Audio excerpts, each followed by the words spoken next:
Which Pokemon is the best is quite subjective. Different Pokemon excel at different things. One of the most common ways to objectively tell which Pokemon are better than others is usage.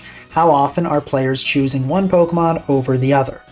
Today, I'll be looking at some of the top usage Pokemon throughout the history of competitive singles. For those that aren't familiar, Smogon is the main governing body for competitive Pokemon singles, and it sorts Pokemon into usage-based tiers.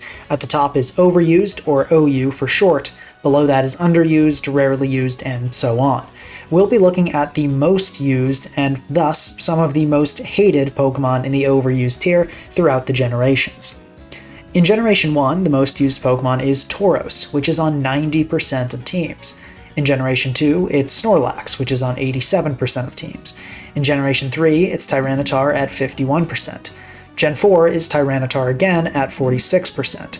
Gen 5 is Latios at 35%, Gen 6 is Excadrill at 36%, Gen 7 is Landorus at 44%, Gen 8 is Landorus again at 38%, and finally Scarlet and Violet Generation 9 is Great Tusk at 33%.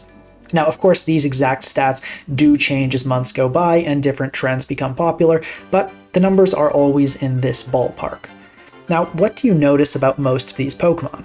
Well, the most obvious thing is that the most used Pokemon's usage seems to be on a downward trend. This makes sense, as more Pokemon are added to the game, everything will get less usage, even the best. This isn't a hard rule, of course. Maybe Gen 10 will see Landorus at 70% usage for some reason, but generally it's a trend that I expect will continue. Another common trend we see is that these Pokemon have a lot of significant defensive utility. Tauros and Latios are the only two Pokemon of the 9 generations that are purely offensive. Snorlax, Tyranitar, Excadrill, Landorus, and Great Tusk all offer a lot on the defensive side. Another thing you might notice is that a lot of these Pokemon can also run a lot of sets.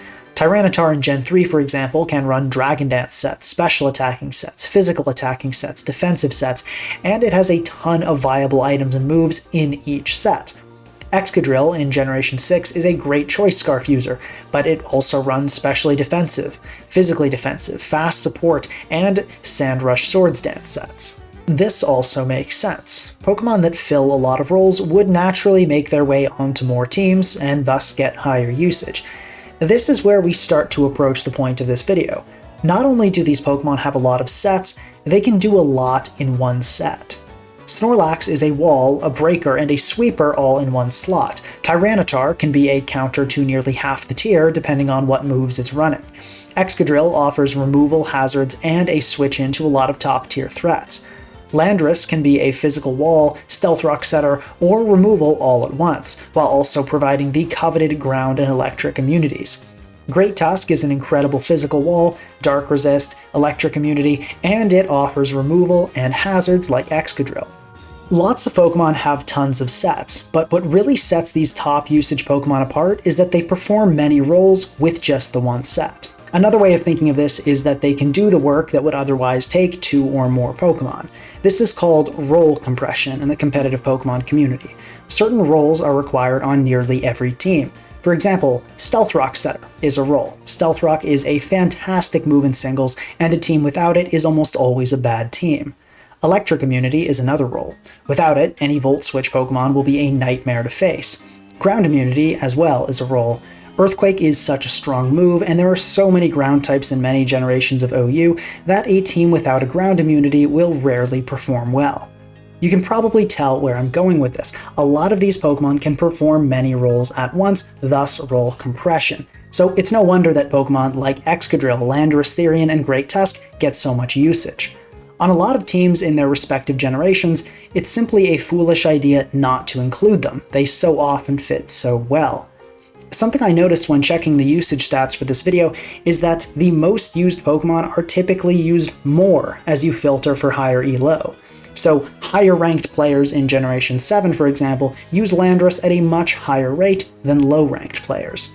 Landorus usage in Generation 7 is correlated with success on the ladder. So why are these top usage Pokemon so hated? Why is there a movement to ban them nearly every generation? Well, Many players, particularly those that are new or inexperienced, think that they're so strong that using them becomes almost mandatory, thus making the tier a more boring place. They think that Landorus or Great Tusk is taking up a almost mandatory team slot and therefore leaving less room for more creative, interesting, and underrated Pokemon. And they're not entirely wrong.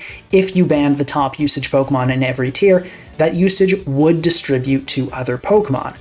But it wouldn't just drop down to the low tiers. That usage would go to the Pokemon that are next in line and already really strong in the metagame.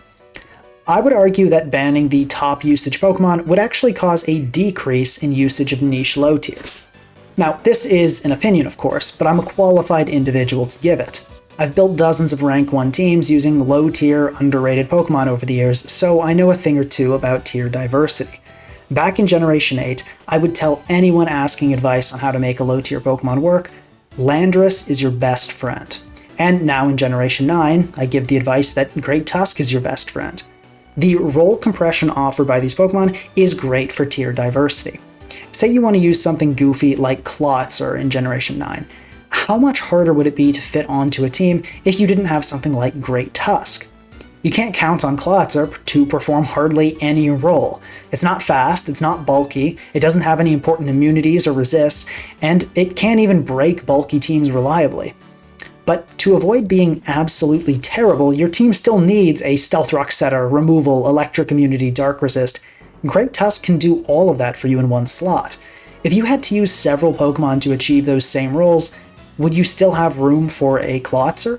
In Generation 9, I built around Choice Specs Terrablast Flying Thundurus Therian, which was and still is very low usage.